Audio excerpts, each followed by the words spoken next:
Olá a todos, sejam bem-vindos a mais um episódio do Nerd História. Eu sou Igor e hoje vamos embarcar numa viagem até a Grécia Antiga, mais especificamente para Atenas, uma das cidades mais fascinantes da antiguidade. Nosso tema é a democracia ateniense, um dos experimentos políticos mais marcantes da história, que até hoje desperta debates e inspira reflexões. Afinal, o que foi essa tal democracia? Como ela funcionava e quais eram seus limites? É isso que vamos explorar juntos no episódio de hoje.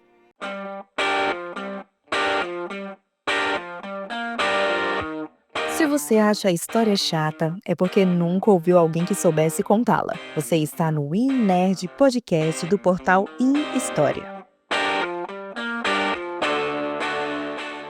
A democracia ateniense não surgiu de um dia para o outro. Ela foi fruto de reformas e disputas ao longo de décadas. Figuras como Solon, no início do século 6 a.C., introduziram mudanças que diminuíram os privilégios da aristocracia, como a retirada da obrigatoriedade do pagamento da sexta parte da colheita dos camponeses aos donos da terra, a proibição da escravatura por endividamento e a divisão das classes sociais com base em sua fortuna, suplantando o sistema anterior, que era pela divisão de famílias. Mais tarde, Clístenes, considerado o verdadeiro pai da democracia ateniense, o qual ascendeu com grande apoio popular e decidiu mudar completamente o sistema de tribos, antes familiar para territorial, e também modificar o sistema de representação política e de votos. Ele reorganiza a população em tribos, chamadas de demos, e abriu mais espaço para a participação política. Esse processo foi lento, cheio de tensões, mas criou o terreno para o florescimento democrático. Agora, quando falamos de democracia ateniense, precisamos imaginar algo bem diferente do que vivemos hoje. Em Atenas não havia representantes eleitos como em nossas democracias modernas. O cidadão participava pessoalmente das decisões, votava nas assembleias e podia até ser sorteado para exercer cargos públicos. E aqui está uma das marcas mais impressionantes desse sistema: o sorteio. Para os atenienses, sortear cargos era uma forma de garantir a igualdade entre cidadãos e evitar que só os ricos ou mais influentes ocupassem os postos de poder. A democracia ateniense possuía várias instituições. Tínhamos a Eclésia, que foi um órgão básico da democracia e muito atuante no modelo democrático ateniense.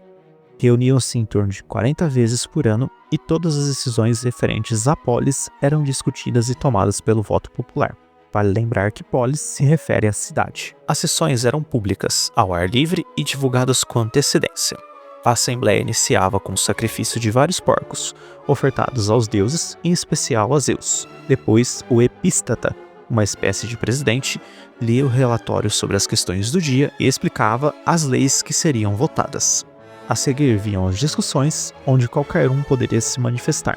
Normalmente chegava-se a um consenso sobre determinado assunto após um único dia de debate. Vencia a decisão o lado que obtivesse a maioria simples dos presentes. Outro órgão fundamental era a Boulé, o Conselho dos 500, onde os membros eram responsáveis por preparar os assuntos a serem debatidos na Assembleia, redigir decretos e zelar para que as decisões da Assembleia fossem cumpridas.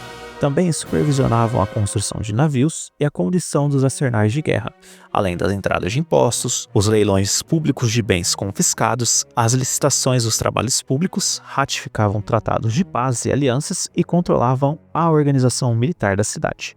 Já os tribunais populares eram chamados de Elieia, constituídos por 6.000 cidadãos atenienses, em razão de 600 por tribo. A participação dentro dessa instituição durava cerca de 1 ano e era necessário ter 30 anos ou mais, assim como estar em pleno exercício de seus direitos civis e políticos para atuar nos julgamentos. Ao Tribunal Popular cabia julgar as causas privadas e públicas. Existiam 2 tipos de ação penal. A primeira delas, as ações públicas, que qualquer pessoa poderia dar início, pois se buscava proteger os interesses da polis, onde as multas aplicadas ao acusado deveriam ser pagas por ele à polis, sendo que o acusador ganhava apenas uma pequena porcentagem. O segundo tipo de ação penal eram as ações privadas, que tinham como base proteger os interesses de um cidadão ou de sua família. Apenas aqueles que tinham sido lesados poderiam iniciá-las. Caso o condenado tivesse que pagar uma multa, esta seria encaminhada para o ofendido. Vale ressaltar que para acontecer o processo, um particular teria que dar início à ação, pois não existia um ministério público ou coisa similar à época. A democracia ateniense estava baseada em princípios como a isonomia, a isegoria e a isocracia, os quais são princípios fundamentais da democracia ateniense. A isonomia significa a igualdade de todos perante a lei, a isegoria é o direito igual de todos falarem e participarem nos fóruns, e a isocracia refere-se ao poder e direito de todos de participar da vida pública. Todavia, quem realmente era considerado cidadão em Atenas? Em Atenas, eram considerados cidadãos homens livres, maiores de 18 anos, filhos de pai e mãe ateniense, e serem inscritos nos registros cívicos do demos. Tinham como direito a participação política, a propriedade da terra e a defesa do território cívico. Aos que não possuíam cidadania política, como mulheres e estrangeiros, os estrangeiros sendo conhecidos como metecos, esses direitos eram muitas vezes inacessíveis. Estima-se que cerca de 10 a 15% da população era composta por cidadãos, o que à época era considerado um número relativamente alto. A mulher ateniense tinha como função principal gerar filhos e sua educação estava direcionada a se tornar mãe e esposa de um cidadão. A mulher, apesar de sua exclusão da esfera política, ainda participava ativamente da polis, em funções cívicas no campo religioso, cruciais para o bem-estar dos gregos. A partir do século IV a.C., tornou-se recorrente a vinda de metecos para Atenas, por causa de sua vibrante vida intelectual. Além de nomes famosos como o filósofo Aristóteles, também foram para Atenas artesãos, comerciantes e refugiados políticos. Mesmo estando presentes em inúmeras funções da polis, os metecos eram expressamente proibidos de ocupar qualquer cargo político dentro da democracia. Os metecos que residiam em Atenas tinham que pagar um imposto chamado metoikion, pago anualmente para a polis.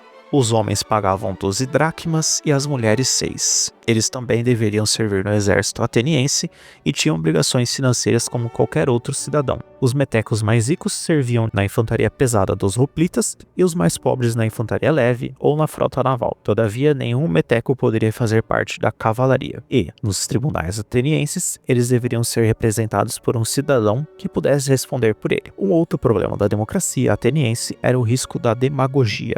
Como as decisões dependiam da oratória, Atenas ficava vulnerável a líderes carismáticos capazes de manipular a opinião da massa. Filósofos como Platão criticaram duramente esse modelo, acusando a democracia de instável e perigosa. Já Aristóteles reconhecia a importância da participação, mas também alertava para o risco da decisão popular sem filtros. Ainda assim, é inegável que a democracia ateniense deixou um legado profundo. Pela primeira vez, a política foi tratada como uma questão coletiva, a ser debatida e decidida pela maioria dos cidadãos. Hoje, vivemos em democracias representativas, onde elegemos os governantes. Porém, a inspiração ainda vem de Atenas. A ideia de cidadania, o direito de participar, e a noção de que o poder deve ser dividido e fiscalizado, tudo isso ecoa da experiência ateniense. Obviamente, nossa democracia é ampla, ela inclui homens e mulheres de diferentes origens. Mas o fato de Atenas ter ousado criar esse espaço de participação direta já foi um salto gigantesco na história da humanidade. Podemos dizer que a democracia ateniense foi um marco. Ao mesmo tempo em que abriu caminhos para a política como responsabilidade coletiva, também mostrou limites claros ao excluir grande parte da população e ser exposta à manipulação. Foi uma invenção extraordinária, cheia de contradições, mas que deixou sementes que germinaram em diferentes tempos e lugares. Caro ouvinte, muito obrigado por estar comigo até o final deste episódio. Antes de partir, convido você a ficar mais um pouco para ouvir as palavras da nossa parceira Evelyn.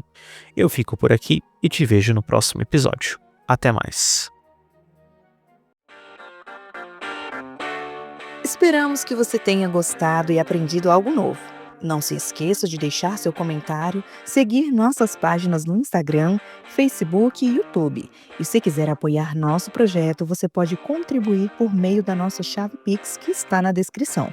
Ah, e lembrando, este podcast é baseado em pesquisas historiográficas reconhecidas e as referências estarão disponíveis para quem quiser se aprofundar mais no assunto.